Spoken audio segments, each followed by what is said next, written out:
انا روحت امبارح تعبان. اول فتحيه دي امبارح الجنازه طالعه من الجامع للكوره. يبقى ساعة الماتش احنا كنا الاول لما بنشوف جنازه ماشيه بنستخبى بنقفل الباب. امبارح الراجل الشيخ بيقول اهل المتوفي يدعوهم. فين قال؟ مفيش حد. مفيش حد يدعي. ده العشاء؟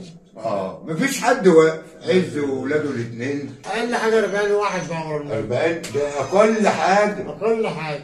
بلع بالله العظيم ما في.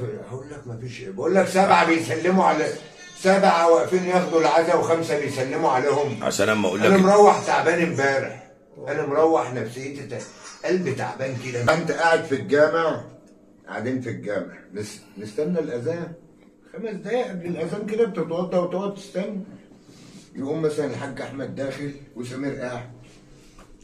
معلش يا سمير، تعالى يا حاج، تعالى يا حاج. انت هتقيم اللي جنبك عشان الحاج داخل؟ هو الجامع في حجز؟ في حج وما حجش؟ الجامع في حج وما حجش؟ داخلين بيت ربنا نصلي، تقف غفير جنب ميكانيكي، جنب حج، جنب عفريت.